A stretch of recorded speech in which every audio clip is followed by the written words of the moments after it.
জীবনের তাল কেটে গেল এআর রহমানের। ২৯ বছরের দাম্পত্য ভেঙে বিচ্ছেদের পথে তারকা এ দম্পতি। এ খবর জানিয়েছেন তার স্ত্রী সায়রা বানুর আইনজীবী। জানা যায়, তিক্ত সম্পর্কের জেরে এই সিদ্ধান্ত নিতে বাধ্য হয়েছেন তারা। এআর রহমানের বিচ্ছেদের খবর হাওয়ার বেগে ছড়াতেই বাকরুদ্ধ গোটা দেশ। কেন এ বিচ্ছেদ, যার দরুন ২৯ বছরের সংসারই ভেঙে ফেলতে হচ্ছে তাদেরকে? দীর্ঘ ২৯ বছরের সম্পর্কের এ কেমন পরিণতি? এও কি সম্ভব? মঙ্গলবার সঙ্গীত শিল্পী এআর রহমানের বিবাহ বিচ্ছেদের খবরে অনেকেই হতবাক। মানসিক দূরত্ব যে কত কি ঘটাতে পারে সে কথাই আরও একবার প্রমাণ করে দিল রহমান সায়রার বিয়ে ভাঙার খবর।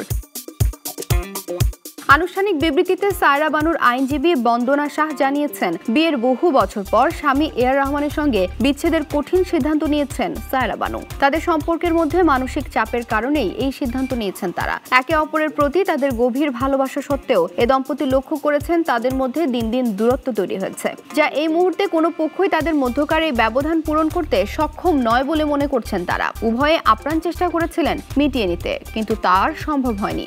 সায়রা বানুর ভাষ্যমতে এই সিদ্ধান্ত নেওয়া তার পক্ষে মোটেও সহজ ছিল না। অনেক ব্যথা ও যন্ত্রণা থেকে এই সিদ্ধান্ত নিয়েছেন তিনি। এদিকে সোশ্যাল মিডিয়ায় আবেগঘন একটি পোস্ট করলেন এআর রহমান। তিনি লেখেন, আমরা গ্র্যান্ড ৩০-এ পৌঁছানোর আশা করেছিলাম, কিন্তু মনে হয় সবকিছুরই একটা অদেখা শেষ আছে। এমনকি ভগ্ন হৃদয়ের ভারে ঈশ্বরের সিংহাসনও কেঁপে উঠতে পারে। আমরা ছিন্ন ভিন্ন, তবুও আমরা অর্থ খুঁজি, যদিও এই টুকরোগুলি আর তাদের জায়গা খুঁজে পাবে না।